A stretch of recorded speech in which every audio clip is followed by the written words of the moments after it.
Hello friends, welcome back to CG job education. दोस्तों, हम इस वीडियो में मौर्य सम्राट जो टॉपिक है उनसे जुड़ी 30 एमसीक्यूज का अध्ययन करने वाले हैं। अभी तक आपने हमारे चैनल को सब्सक्राइब नहीं किया है तो चैनल को सब्सक्राइब कर लेंगे। चलिए देर न करते हुए हम वीडियो की शुरुआत करते हैं। देखिए, पहला प्रश्न है दोस्तों, मौर्य सम्राट बिंदुसार निम्नलिखित में से किस धर्म का अनुयायी थी? अर्थात जो बिंदुसार है मौर्य सम्राट, वह किस धर्म को मानता था? ए वैदिक धर्म, बी बौद्ध धर्म, सी जैन धर्म और डी आजीवक धर्म। तो इसका जो उत्तर हो जाएगा दोस्तों डी आजीवक धर्म को मौर्य सम्राट बिंदुसार मानता था। अगला प्रश्न है हमारा प्रश्न क्रमांक 2। देखिए, मौर्य काल में निम्नलिखित में से कौन सा शिक्षा का सबसे प्रसिद्ध केंद्र था? ए तक्षशिला, बी नालंदा, सी वल्लभी, डी उज्जैन। तो इसका जो उत्तर हो जाएगा ए तक्षशिला। अगले प्रश्न की तरफ बढ़ें। प्रश्न क्रमांक 3 है हमारा। देखिए, इनमें से कौन मौर्य वंश का अंतिम शासक था? ए कुणाल, बी दशरथ, सी बृहद्रथ और डी संप्रति। तो इसका उत्तर हो जाएगा सी बृहद्रथ मौर्य सम्राट का अंतिम शासक था। ठीक है दोस्तों। उसके बाद है प्रश्न क्रमांक 4। कौटिल्य के अर्थशास्त्र के अनुसार मौर्यकालिक जो न्याय व्यवस्था है, निम्न में से न्यायालय अस्तित्व में थे? तो यह कूट संकेतन से जुड़े प्रश्न है। इसमें दोस्तों देखिए, आपका दूसरा धर्म स्थिति और कंटक शोधन, ये दोनों चीजें इसमें शामिल है। अर्थात जो इसका उत्तर हो जाएगा डी 2 और 4। क्लियर है। अगले प्रश्न की तरफ हम बढ़ते हैं। देखिए दोस्तों, प्रश्न क्रमांक 5 है, निम्नलिखित मौर्य शासक बौद्ध धर्म के अनुयायी थे? ए चंद्रगुप्त, बी अशोक, सी बिंदुसार, डी दशरथ। तो इनको जो है दोस्तों आपका कूट संकेतन में सजाना है, तो दूसरा और चौथा इसका उत्तर है, अर्थात अशोक और दशरथ। तो इसका उत्तर डी हो जाएगा। अगले प्रश्न की तरफ बढ़ें तो प्रश्न क्रमांक 6 है, निम्नांकित में से कौन सा अशोक कालीन अभिलेख खरोष्ठी लिपि में लिखी गई है? ए कालसी, बी गिरनार, सी शाहबाजगढ़ी और डी मेरठ। तो इसका जो उत्तर है सी हो जाएगा शाहबाजगढ़ी। ठीक है। अगले प्रश्न की तरफ बढ़ें तो प्रश्न क्रमांक 7 है। देखिए, प्रश्न 7 क्या, निम्नलिखित में से कौन सा मौर्य शासक आजीवक संप्रदाय का अनुयायी था? तो इसके पहले प्रश्न में हमने देखा था बिंदुसार, इसका उत्तर हो जाएगा बी। क्लियर है दोस्तों। उसके बाद प्रश्न क्रमांक 8 देखिए, निम्नलिखित में से कौन सा मौर्य शासक अमित घात के रूप में भी जाना जाता था? तो इसका उत्तर हो जाएगा बी बिंदुसार। ठीक है। अगले प्रश्न की तरफ हम बढ़ें दोस्तों तो प्रश्न क्रमांक हमारा 9 है। देखिए, मौर्य काल में निम्नलिखित में से किस स्थान पर एक प्रसिद्ध विश्वविद्यालय अस्तित्व में था? तक्षशिला, बी नालंदा, सी वल्लभी, डी सारनाथ। तो इसका उत्तर हो जाएगा ए तक्षशिला। ठीक है, इसका उत्तर हो जाएगा ए तक्षशिला। प्रश्न क्रमांक 10 है दोस्तों, निम्नलिखित में से किसने कहा था कि मौर्य काल में भारतीय समाज 7 वर्गों में विभाजित था? तो इसे किसने कहा था? तो बी हो जाएगा। देखिए, ए कौटिल्य, बी मैगस्थनीज, याज्ञवल्क्य और हेरोडोटस। तो इसका उत्तर हो जाएगा बी मैगस्थनीज, इन्हीं ने कहा था। अगला है प्रश्न क्रमांक 11 है दोस्तों। देखिए, 11वां प्रश्न क्या है, निम्नलिखित में से किसने मौर्य प्रशासन के विभिन्न विभागों के अधिकारियों को उनके कार्यों का वर्णन किया है? ए कौटिल्य, बी कल्हण, सी मैगस्थनीज या डी टीडोडरस। तो इसका उत्तर हो जाएगा ए। ठीक है, ए क्या है? कौटिल्य इसका उत्तर हो जाएगा। प्रश्न क्रमांक 12 है। देखिए दोस्तों, प्रश्न 12 क्या है, बेंजटाइन सीरिया के निम्नलिखित में से किस शासक के मौर्य सम्राट बिंदुसार ने मैत्री संबंध स्थापित किए थे? ए सेल्यूकस निकेटर, बी एंटियोकस प्रथम, सी थियोडोडस या डी इरास्मस। तो इसका उत्तर हो जाएगा बी एंटियोकस प्रथम। ठीक है। उसके बाद प्रश्न क्रमांक 13 है दोस्तों।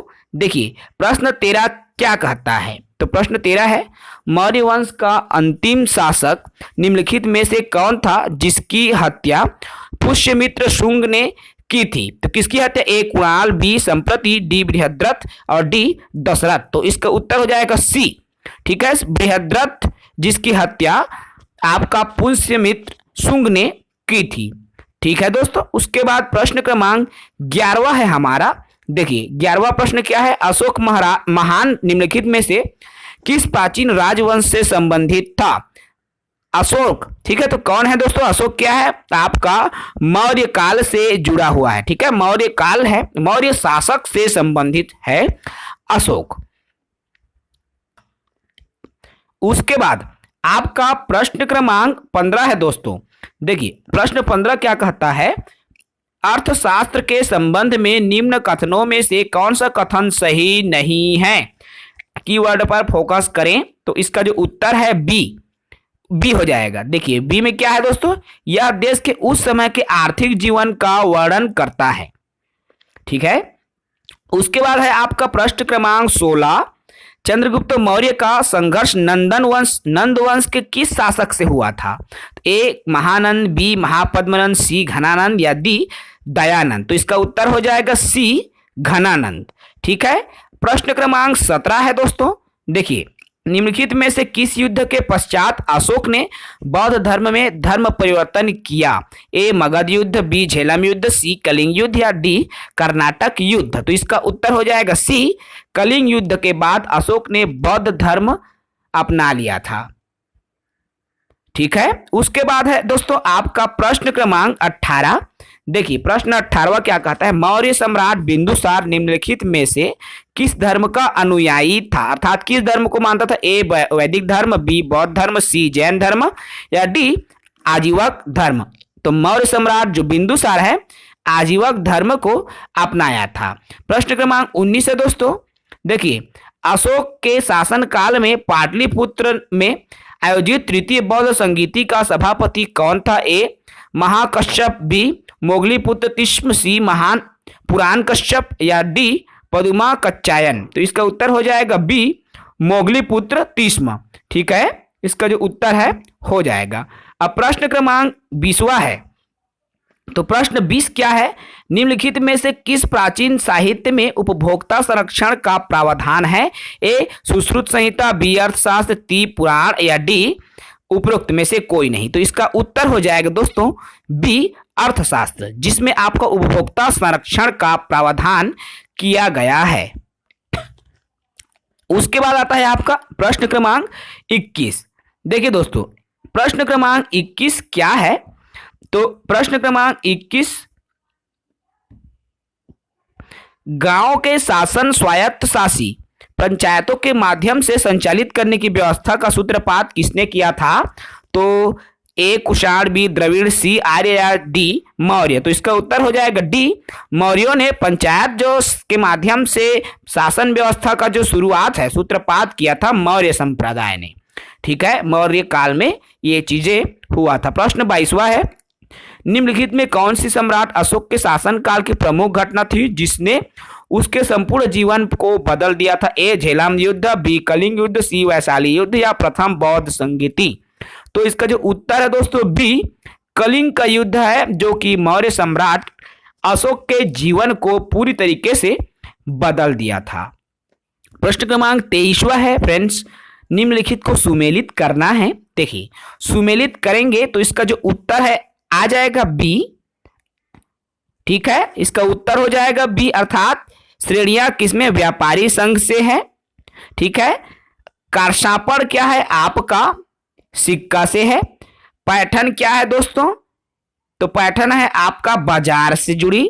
और जो कल्याण है, ठीक है, तो यह कल्याण है आपका बंदरगाह से जुड़ी चीजें है। क्लियर है, तो इस तरह से आप इसको सुमेलित कर सकते हैं। प्रश्न क्रमांक 24वां है दोस्तों। तो देखिए प्रश्न 24 क्या कहता है, यूनानी लेखकों ने किसे अमित्र घात कहा है। यूनानी लेखकों ने, ए चंद्रगुप्त मौर्य, बी बिंदुसार, सी अजातशत्रु या डी अशोक को। तो इसका उत्तर हो जाएगा ई बिंदुसार को। देखिए इसका उत्तर हो जाएगा ई बिंदुसार है, जिसको यूनानी लेखकों ने अमित्र घात कहा है। उसके बाद आता है आपका प्रश्न क्रमांक 25। तो प्रश्न क्रमांक 25 क्या है फ्रेंड्स, देखिए 25 क्या है, निम्नलिखित में से किस एक राज्यादेश, तो किस एक राज्यादेश में अशोक के व्यक्तिगत नाम का उल्लेख मिलता है। तो इसका जो उत्तर है डी मास्की। ठीक है। प्रश्न 26वां है, निम्नलिखित में से किस राजवंश के शासकों के सुदूर देशों जैसे सीरिया एक मिस्र के साथ राजकीय संबंध थे? तो यह क्या है आपका सी, मौर्य।